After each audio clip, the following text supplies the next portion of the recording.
एक तरफ जिला प्रशासन हाईकोर्ट के निर्देश पर शहर में अतिक्रमण हटाने का अभियान जोर शोर से चला रही है, वहीं दूसरी ओर सर्वोच्च न्यायालय के आदेश को दरकिनार करने से भी नहीं चूक रही है। विगत दिनों शहर में गणेश उत्सव का पर्व बड़े ही धूमधाम से मनाया गया।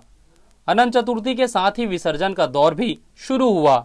शहर में हर साल पचरी घाट और छठ घाट में गणेश विसर्जन किया जाता है।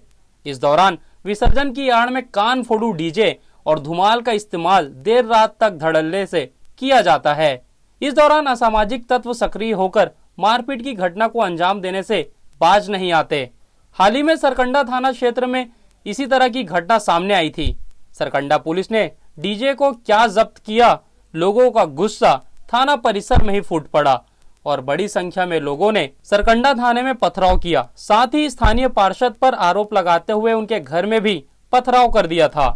विसर्जन के दौरान कुछ पुलिस कर्मियों की ड्यूटी तो लगाई जाती है, लेकिन सैकड़ों की संख्या में मौजूद इन युवकों के सामने इनकी एक नहीं चलती। देर रात तक लाउड स्पीकरों के बजने से आसपास के रहवासी खासे परेशान होते हैं।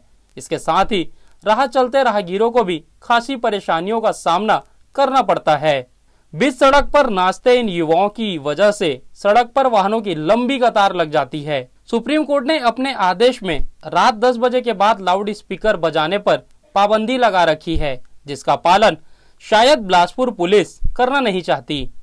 तभी तो पुलिस के अधिकारी कहते कुछ और हैं और उनके मातहत कर्मचारी करते कुछ और ही हैं।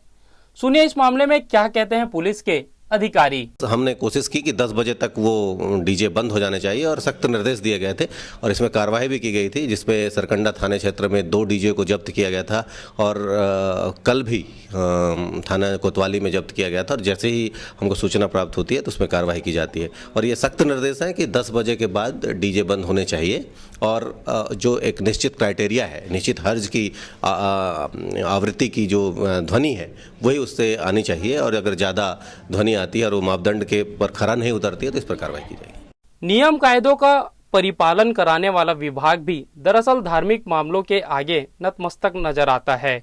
यही वजह है कि धार्मिक कार्यक्रमों की आड़ में उपद्रवी बड़े आराम से उन सब अपराधों को सरेराह अंजाम दे देते हैं जो आम दिनों में मुमकिन नहीं।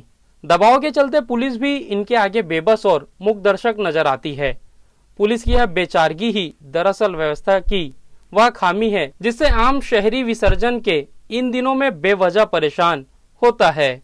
इससे जहां पुलिस की छवि पर प्रश्न चिन्ह लगते हैं, वहीं हुड़दंगियों की निरंकुशता यह सवाल भी जगाती है कि क्या यह पुलिस और प्रशासन से भी अधिक मजबूत है। बात राजनीतिक संरक्षण की हो या फिर धर्म की आड़ लेकर यह सब किया जा रहा है, लेकिन जब पुलिस इन मामलों में न्यायालयों के आदेशों का भी परिपालन नहीं करा पाती तो फिर व्यवस्थाओं पर प्रश्न चिन्ह तो लगना ही है। जाहिर है विसर्जन से लेकर आने वाले दिनों में अन्य धार्मिक आयोजनों में भी हंगामे का यही रंग चढ़ा रहेगा और सड़कों पर व्यवस्थाएं यूं ही चौपट होती रहेंगी। कैमरामैन राहुल श्रीवास्तव के साथ श्रीकांत प्रजापति, सिटी न्यूज, बिलासपुर।